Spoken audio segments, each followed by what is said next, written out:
Okay, understood. Okay, thank you very much, everyone, and thanks to the panelists. As you said, I'm David Engel. I'm the FinTech Business Development Manager for AWS. I've been here for a week. As Cindy said, I'm Ole Hadash. I've moved here with my wife, my 2 kids, and my dog. And so far, we're loving it. Everybody's been very generous. Yeah, so far. The kids started school this week, so we'll see at the end of the week. So yeah, if anybody wants to come and introduce themselves, I'm very new, so I'd love to meet you. My role at AWS is to accelerate the growth of our FinTech customers. So we really focus on helping them acquire customers, accelerate their product roadmap, acquire investors. So please come introduce yourselves, talk to me about how we can help accelerate your growth. And the other thing we do, obviously, is try to help our best customers tell their stories. And in particular, we're very fortunate to have a panel here to talk about decentralized finance, which is both strategic focus for AWS and a personal passion for me. So let's start very quickly. If we could have the panelists introduce themselves, and then we'll get stuck into it. Hi, I'm Kolodny. I'm co-founder and CEO of StarkWare. We're an Israeli company. We develop scaling solutions for permissionless blockchains using a technology called zero-knowledge proofs. Hi everyone, I'm Idan Ofrat. I'm a CTO and a co-founder at Fireblocks. Fireblocks is the largest infrastructure provider for digital assets. We have over 1,000 enterprise customers using our platform to do anything around the digital assets, from digital asset custody, transfers, treasury management, and of course, DeFi. I'm Daniel Leon, I'm one of his customers. I'm the co-founder and chief strategy officer of Celsius. Celsius is a global fintech company. It's also a problem. That manages $21 billion for 1.5 million customers all around the world. We're providing various financial solutions and services, many of which we'll discuss a bit later in this talk. Wonderful. So the purpose of this panel really is to help demystify what decentralized finance is. We're very fortunate to have these panelists. I don't know if people recognize, but this is like, I'm a soccer fan. So for me, this is like having like Messi, Ronaldo, and Neymar. Like this is some of the best in terms of DeFi companies. So we're very fortunate. Can you do it in the NFL? I like soccer and cricket, which is which I understand doesn't make sense to me. To me, NFL is too slow. But anyway, that's a conversation for another day. So just to level set with the audience, if we can have people show hands. So first of all, raise your hand if you know what DeFi is, decentralized finance. Raise it high, because we're gonna, okay. No, keep your hand up, please. Okay, keep your hand up or raise your hand if you own crypto, assets. Okay, so not so many. Okay, keep your hand up. Nope, not done. Keep your hand up if you own stable coins. Okay, where are you? Okay, keep your hand up if you have staked a crypto asset before. Okay, we're getting now to count on one hand. And then keep your hand up if you have lent or borrowed one of your crypto assets. Okay, so we're really at the beginning here. Okay, good. At least we know, that's a good start. Okay, so what we want to do just to begin with is we're going to start from a customer perspective. What is the customer experience for our panelists from decentralized finance? Daniel, we'll start with you. You're at the very, very top end, providing the retail user experience. Can you please explain what is the Celsius customer's experience of using the Celsius app? So you download the app, you go through KYC. It's very important for us to know who you are, where you come from. So we're asking for basic information, passport, ID, proof of address. We work in 140 countries. After you provide us all this information and we validate that you are who you say you are, we'll give you 2 options. If you have crypto, you can move your crypto from wherever you entered, Coinbase, Kraken, into our platform, or you can buy crypto on the platform. Don't try it in Israel, which we're not working there at all, and we can discuss it a bit later. When you deposit your crypto with us, regulators don't like me to say the word deposits because then the banks are going to say that I'm a bank, so we see a problem. When you give me your crypto, when you lend me your crypto, you have 2 options. Either start earning interest, and the stable coins we pay between 8 to 12% interest, or if you give us any other coins, it depends on the interest. The interest changes on a weekly basis based on supply and demand, and we can pay between 4% to 70% depending on the crypto assets. or you can also borrow fiat against your assets. So if you want to borrow $10,000 from us, we would expect you to deposit or stake with us $30,000 worth of crypto. The whole idea is when you think about your typical bank, if you were to go to any one of the banks, I'm not going to name names here, all of them act the same. You're going to be lucky to earn 0.5% on your savings, and you're going to be extremely lucky when you borrow money from them to borrow at 8% to 12%. With us, we're flipping the model. When you lend us your money, when you deposit, you can earn up to 10% or even more. When you borrow from us fiat, you can borrow from us at 1% and lower. The idea is the mission that we have, the mission that we are, for which we established this firm, is to bring about financial freedom to billions of people. And the only way to do this is to give power back to the people, to make sure that what banks used to be years ago is what they can be today, powered by blockchain. So the obvious follow-up question, how do you afford to pay 8 to 12% interest when banks are paying a fraction of a percent? I don't have to invest in private jets or buy these big buildings or pay myself millions of dollars, if not tens of millions of dollars of salaries. We've proven time and again that we can. And in fact, the last 2.5 years, 3 years almost, we've paid our customers $1 billion in interest. $1 billion in interest. This is a company that was formed at the beginning of 2018, and we've paid close to 1 million customers $1 billion in interest against our foundation. How? Very simple, supply and demand. When you lend me your coins, there is someone else on the other side that is willing to borrow your coins from you. And that someone else, that institution, that exchange, that hedge fund, you name it, would pay me between 10 to 15%, and then it's incumbent upon me to take 80%, up to 80% of that and pay you, the customer. I can keep 80% for myself, but we've taken that typical hedge fund model and we flipped it on its head. And what we have essentially built is a hedge fund model for the people, not for the richest people on the planet. Okay, so what we're talking about now is building up effectively a crypto lending or crypto asset marketplace. So I'll pass over to Idan, please. Can you talk about Fireblocks' role in facilitating the staking or lending of crypto assets? Of course. So, as I said, Fireblocks is a B2B solution. What it means is that eventually our customers are companies like Celsius, but it can be any business that wants to step into blockchain and into all the layers that you have on top of blockchain and different financial operations that we have on top of digital assets, staking, DeFi, payments, and so on. And the way it basically works is that a company like Celsius uses Fireblocks as the underlying infrastructure that allows them to do any operation on the blockchain. So if an end customer of Celsius lends or borrows funds and puts them on his Celsius account, eventually behind the scenes what happens is that Celsius uses Fireblocks as a treasury management platform to custody the assets, to stake the assets, to the operations of DeFi, and this is how basically they get the interest rates and the investments that they do on the blockchain.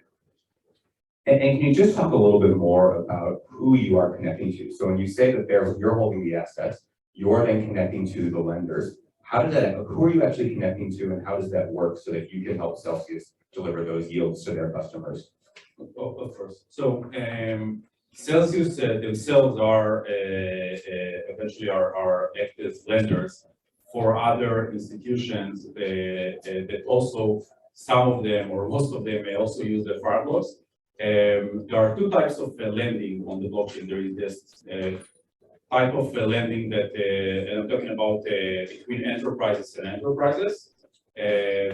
One is peer-to-peer lending, which happens directly between companies like Celsius and other companies that are on Fireblocks. Some of them are outside Fireblocks. We have a layer on top of our platform called the Fireblocks network, which allows those entities to connect to each other. And in a very easy way, really for the, I wouldn't say for the layman, but for anyone that doesn't want to understand the underlying technology of the blockchain, to connect to each other and to do lending and borrowing and other types of settlements. There is another type of lending and borrowing that happens on the blockchain, which I think is even more relevant for the title of this panel, which is decentralized lending. So eventually, when a company, a centralized entity like Celsius, has funds of their customers, some of the assets that they eventually lend is not to other enterprises, but to DeFi protocols and DeFi services. And the way they do it is also through Fireblocks. They have their Fireblocks wallet, which they put their funds and their customers' funds on, and they use Fireblocks in a very secure way to tap into all this decentralized lending platform and get interest out of that. Thanks. And I think that it's a really fundamentally important point that really what we're talking about is the remodeling of capital markets. Rather than having to go through central banks, global central banks or national central banks to do the flow of capital, we're actually now talking about doing it peer-to-peer or through particular companies, which is a fundamental shift. And we can talk a little bit more about what the impact of that is. So we pass to Yuri now, talking about capital markets. Can you, using the example of your customer DYDX, can you please explain what DYDX does, why they use StarkWare, and what the impact is on their ability to effectively use StarkWare to do rollups, and how that's impacting their ability to facilitate these capital market transactions? Sure. So DYDX is an exchange that offers customers the ability to engage in derivative trading, specifically a type of derivative called perpetual contract. And they previously operated directly on Ethereum, what is often referred to in the industry parlance as layer 1, directly on Ethereum. And on Ethereum, because it is a very scarce computational resource, one of the ingenious inventions of Ethereum is introducing this digital resource called gas, which one needs to buy in order to transact. And DYDX customers were spending somewhere in the vicinity of 250,000 to 300,000 gas per transaction. If you ask how much is that in dollars, that depends on supply and demand, but that is many, many tens of dollars per transaction. And so when we first approached them, they said, we're fine, there's no problem here. We're spending about 20% of our revenue on gas. We're picking up the gas tab for our customers, but we want to protect ourselves. So we're limiting customers to transact at a minimum transaction of $7,000. Pause there for a second and imagine you have a digital business. Okay, so the marginal cost for you is effectively zero. And you are limiting, there's inbound traffic, right? There are customers banging on your doors and you're turning them away because they're not willing to trade sufficiently high. They launched on our software stack, and we can talk in great detail about what that does, but it's effectively a compression service, if you will, often referred to as a rollup. We've reduced their gas per transaction by a factor of 700. So from about 300,000 gas per transaction to less than 500 gas per transaction. So that's one thing that we did, which of course immediately impacts the business in a very profound way. But beyond the sort of the raw scaling of the business, which matters a lot, one thing they could do, and they actually chose to do, which was a very wise decision, was to re-architect their system to benefit from our technology. So because of Ethereum's gas constraints, once you deploy a program, often referred to as a smart contract on the blockchain, it has to abide by those very, very stringent gas constraints. And so from a computational perspective, it's quite a bizarre entity. They could rebuild their system on our software stack like any software engineer would build it, and what they got was not just a more scalable system, but a far more capital efficient system. Thank you for that. I mean, if we use the example of MasterCard, who was on before us, really it's like without StarkWare, it's like MasterCard saying to their customers, unless you spend $10,000, we're not going to accept the transaction because it's just too expensive for us. And the same thing for DYDX. If people were trading under a certain amount, they just said no because the cost was too high. With StarkWare, where they do these roll-ups and basically reduce the gas fees by 700x, all of a sudden, effectively, it's now democratizing the ability for derivatives traders to do much, much, much smaller transactions with a much more high frequency. Just staying on that, can you just talk about your partnership with Immutable X? I think it's really another neat example. It's not DeFi, it's video games. But again, I think it's a really great example of the power of what rollups are allowing consumers So to do. it's not video games, well, they came from video games, but it's an NFT platform, and most of the use cases we've seen for NFTs today are in the context of art and gaming, but there are actually very interesting use cases for NFTs in DeFi, including, say, Uniswap version 3, there's very heavy use of NFTs. We've done essentially the same thing there to, I think, even more dramatic effect. We've reduced the gas cost of minting NFTs by a factor of about 20,000. So this is, I always find myself saying this is not a tweet and this is not a blog post. This is data from tens of millions of NFTs minted on Ethereum. So live data from a deployed systems. Thank you. So we've got two companies here who are working with blockchain, but really with centralized finance companies. We've got StarkWare who works with decentralized finance companies. I just want to drill down a little bit on what that actually means. So Daniel, you spoke before that you do KYC, you abide by regulatory requirements. Can you talk a little bit about what it means to be a DeFi platform, but working in a centralized or working in a regulated infrastructure or ecosystem, I should say? Look, our customers don't care. If it's DeFi, if I invest in real estate, when sheep, they just don't care. What they care about is knowing that when they provide us their liquidity, when they lend us their coins, we know what to do with those coins, with the safety and security and the risk management processes that we have in order to prevent what we do. Right? The challenge with many of these big acronyms is that they're very confusing to the person who just wants to say, I'm looking for an alternative to my Bitcoin. Doesn't want to deal with hashes and doesn't want to deal with proof of stake and a proof of work and a CeFi and a DeFi. They don't, from our perspective, they don't care. They're not geeks like these two guys. These two guys are really, really smart. Right? I don't know if you heard what he said. I didn't understand a single word what this guy said. And I'm sure that he's right. And I'm sure that he's so smart. But our customers will say, look, dude, just like when we type CNN.com, we really don't care. The Akamai servers and the HTTP and the HTTPS and all this stuff, give me freaking CNN.com. So when they come to us and they lend us their coins, they say to us one thing, here are my coins, make sure you keep them, hence this guy, and make sure that when you deploy them, when you lend them out, you'll be able to get them back. And when you give them back to me, give them back to me plus something else, because I'm taking certain risks. You can do it with CeFi. When I lend those coins to an entity, and that entity puts collateral against your coins, right? So if Idan here gave me his coins and that entity just ran away, I have collateral against those coins, so nothing's going to happen. In a DeFi, the so-called DeFi, what we do is we basically take those coins and we provide liquidity. Same exact thing, but instead of giving it to a third party, we're giving it to a protocol. Do you care how this works? No, you don't. All you're saying is, give it to whoever, but when I come back, I want that money back. And that's what we do. As long as you trust me, I do that for you. As long as we do really good work, this system works. So, Idan, you're selling it to enterprises who I would say do care. Obviously, they're regulated enterprises, so it's important that they abide by those regulations. How have you seen the perceptions of your customers change from when you began until now in terms of working with DeFi, accessing the blockchain? What is the change in perception?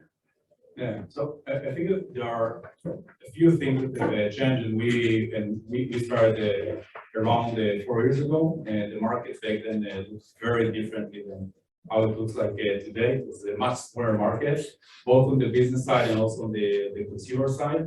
It was actually right after the crypto bubble of 2017 birth, and then there were two things that were happening back then. One is that the businesses that stayed back then were the ones with the more viable business model, because many of the companies that they started doing business around crypto before that were actually businesses that didn't know how to operate in the space and they didn't have a viable business model. But the other thing is that those companies were very, very early adopters of the concept.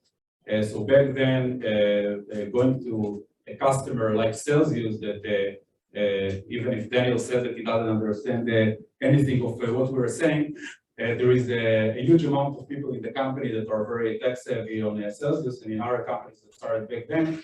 And those types of companies knew exactly how to operate in the blockchain space, and it was very easy to work with them. What happened over time is that it's a very good thing is that the early majority started coming in. Basically, the market has changed, and we see it over the last year. There are a lot of traditional players, tech companies, but also more traditional players like banks, hedge funds, traditional exchanges also want to be part of this change. And the market has grown significantly. And I think that one more thing that happened is that the market has become much more sophisticated. If 4 years ago, doing things on the blockchain was basically just transfer. It was I'm entity A, I want to transfer a bit of Bitcoin to entity B, and then there are companies on top of it do trading and lending and so on. Now it's become much more sophisticated. There are a lot of different use cases, the payments and DeFi and staking.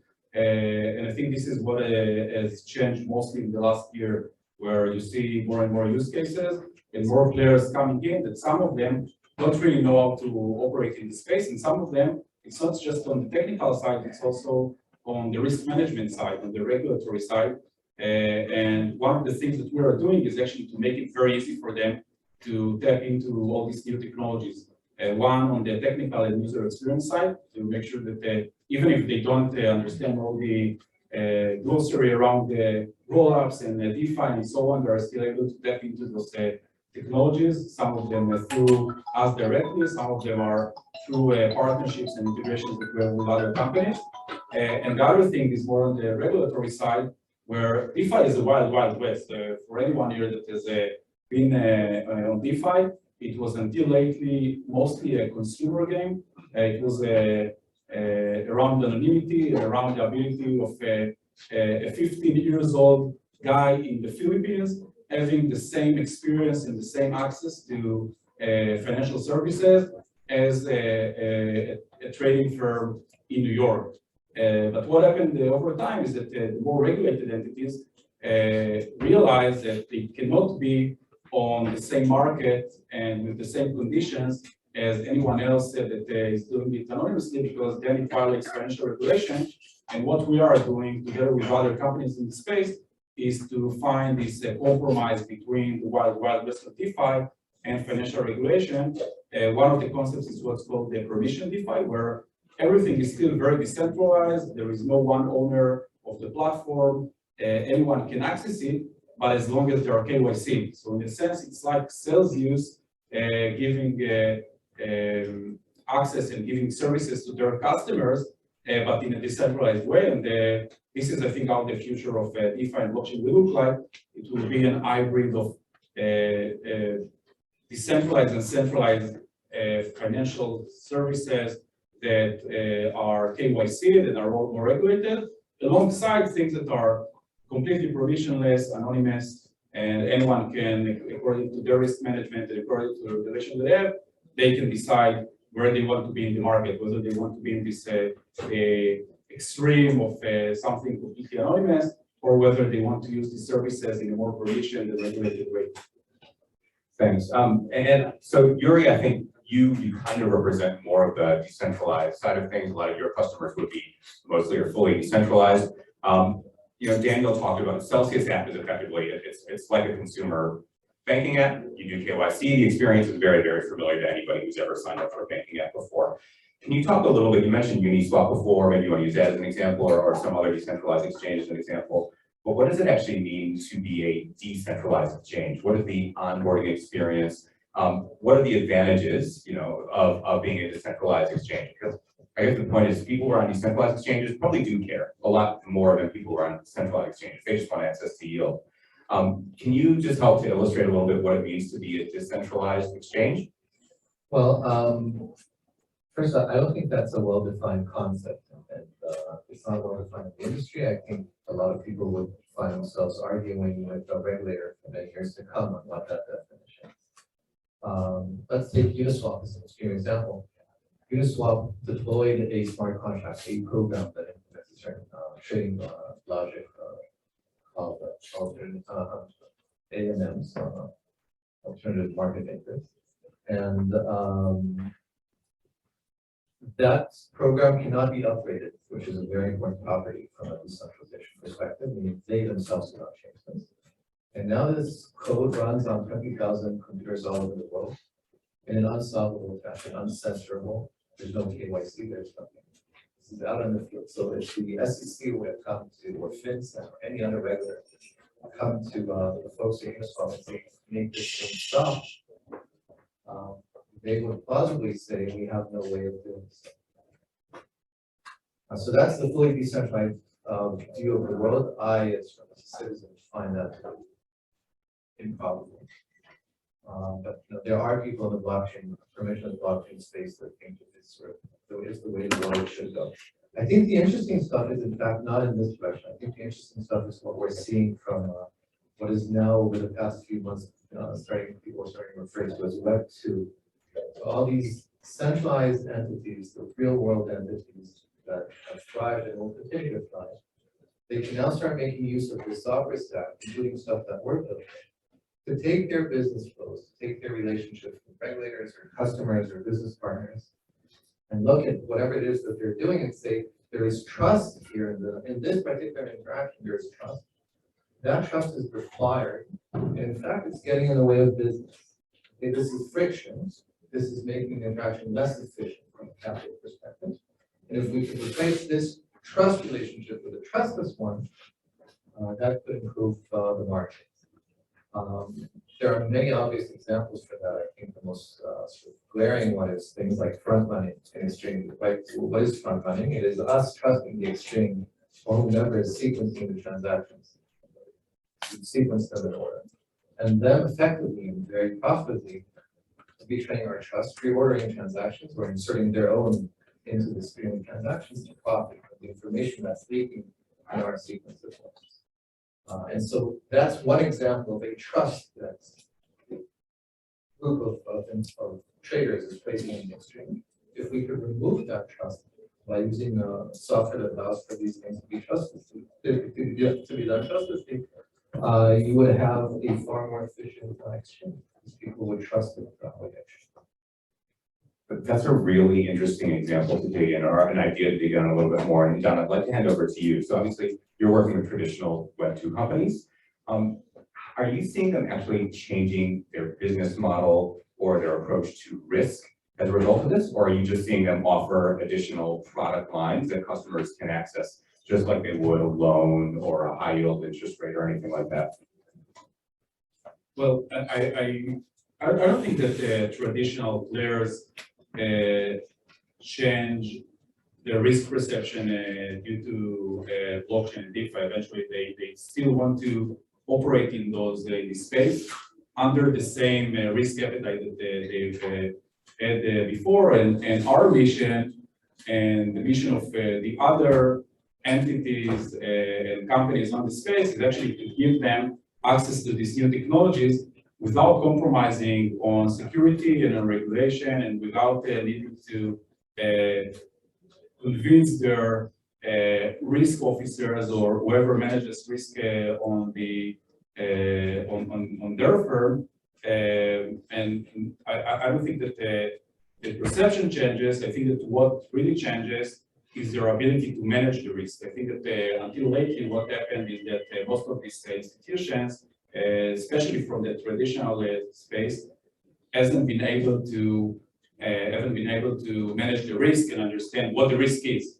As soon as they understand what the risk is, they are now able also to mitigate it and say, okay, these are the things that I'm facing when I tap into blockchain, into DeFi, and this is how I'm able to mitigate this risk. So there's capital risk and there's regulatory risk. Let's talk about the regulatory risk for a moment. Daniel, just picking up on what Yuri was saying around trust versus trustless, would there be a scenario in which Celsius would allow somebody to join by connecting their MetaMask wallet. So you don't do traditional KYC, you connect your MetaMask wallet, and that's all you know about the person. If I want to stay in business, the answer is no. And why? Because as much as we may not like it, there is regulation is a very important role to play in protecting consumers from bad actors. And if we would like to get all this crypto stuff into billions of people, we're gonna have to play nice with regulation. We have to obey by signals. Okay, so yes, we're gonna have to trade off, to have some trade-off between privacy and the ability to, lend me your coins and tell me who that person is. Now, there was a question going on now for quite some time. If Russia will be able to evade sanctions with crypto, we said, they won't be able to know where the money's coming from. The answer is no.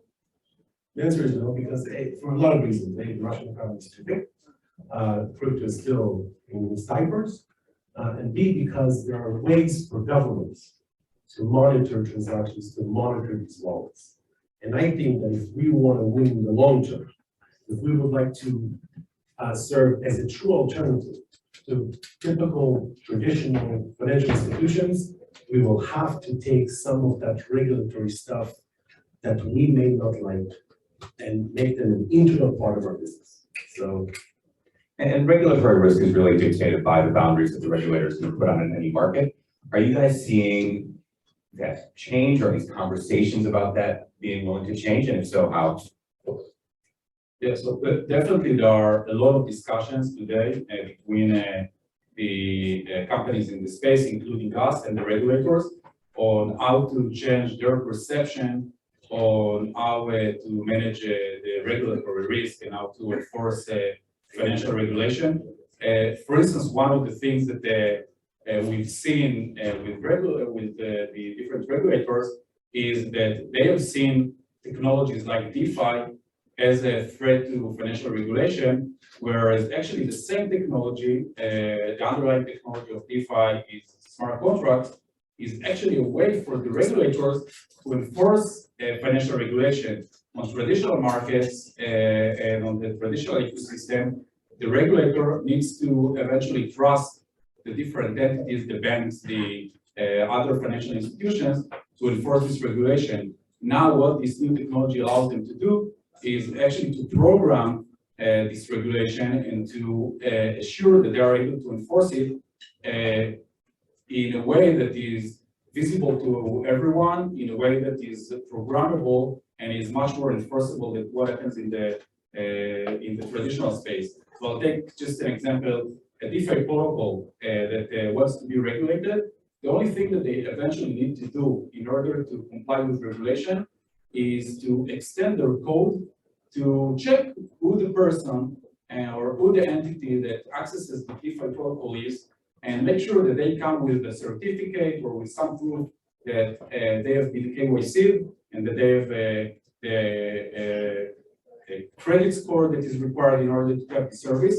And then the regulator can see this code, can see that it's audited and that it's actually enforceable. So in a way, it's much better than what we have on traditional space, in the traditional space and with older technologies. And this is the kind of discussion that we and other companies are now having with the regulator. So instead of trusting the company, trust the code. Exactly. I wanted to add. So to add on to Idan's point, it's not only that they can check the code and see what's being enforced, etc. This is all done on a public ledger that is there for all prosperity, for all to see. Meaning, even if next year we discover some form of some shenanigans that was conducted, we realize that this is a pattern that indicates, it expresses some illegal conduct. We can now go back in time and say, hold on a second, we see that going back to 2015, you've engaged in this pattern of trading and whatnot. This is something you've not been able to do otherwise. So this is a benefit, a clear benefit of the public ledger in terms of consumer safety. So that's one comment. The other is to add to what Daniel said about KYC. With stuff like technology that we're using called zero knowledge proofs, you can in fact respect consumer privacy and satisfy the regulator in a far more intelligent and careful manner. So you could, for example, settle for proving to a DeFi protocol or to an entity like Celsius. I can prove that I am A, an Israeli citizen, and B, not on some most wanted criminal record registry, etc. Now, if I also want to prove that I'm over, 180 in height, I can barely do that, but I can prove that too. And all this can be done in zero knowledge. And you don't need to know that my name is Kolodny. Right? That's not the actual question that they were asked by the regulator. They wanted to know that they're not serving bad actors. And that I can prove to them as zero knowledge. Okay, I've been told we have time for one more question. So what do you guys, and just as quick as we can, what do you like best about working in this space, about your jobs? I'll start. So I think that the really very exciting thing about working in this space, and I think that everyone is fine to agree with me, is the amount of impact and the amount of feeling that you're really part of a revolution that happens maybe once every couple of decades or more. I think that the last time that something so transformational happened in the generally speaking, or in the technology space was around 30 years ago when the internet emerged and web emerged. And I think that now we are really part of this a similar change in its magnitude. And I think that this is really what's exciting about it. I think that the other thing is also the positive impact that it will eventually create over time, where I think that Daniel implicitly touched it, but today, most of the people on Earth are actually unbanked. They are not able to access very basic financial services. And with this technology, and this is something we've seen with the internet, how it affected media and how it affected and allowed people to eventually access information all over the world. This is what now this new technology and this revolution is doing. A similar thing to financial services, where everyone can eventually equally access anything that they want on the financial ecosystem. And I think this is really exciting for me also, the technological part of it. And as I said, as a geek, it's also very, very exciting and very rewarding to know that you are working on things that are very, very complex. But eventually those things, as I said, are not just technology, it's also the positive impact that they do. So I guess, when we interview people, I tell them, and this is sort of a marketing professor many years ago, he said, if you can't hide it, feature it. So when I interview people, I tell them, this is like California in 1820, 1830. And there were a lot of things not to like in California in 1820. It was, in many respects, lawless and a bit wild, and it attracted all sorts of characters from all over the place. But there was, I think, I wasn't here, something very exciting in the air, this frontier that's about to become like the center of the world in many respects. And that feeling, I think, is palpable in the blockchain space, and I like that. I think the most intellectually stimulating space that there is out there. I mean, there are so many things change on a daily basis. It's almost like you do dedicate the time to spend an hour or two a day. It's so hard to learn, to read, to get into the details. You're gonna be left behind. And I think to go back to what Idan said, right on. Right. I mean, we're all kind of looking at this new generation of people that do care about making a living and salaries, but we live in a world that's what we really after is meaning, is knowing that you are making a very positive impact around the world. And I cannot think, yes, there's some AI and robotics and all this other cool stuff. I cannot think of another industry that is truly making a huge impact on people on a day-to-day basis. So it's an amazing experience to be part of this huge change that we bring. But that was awesome. I'm feeling energized. Hopefully that helped illustrate a little bit more about this wonderful and strange world of DeFi. If anybody wants to know more about DeFi, get introduced to DeFi, I spend a lot of my time just educating the market, educating customers, teams, regulators. So if you guys want to do a presentation, the offer is open. It's something that we're really focusing on this year.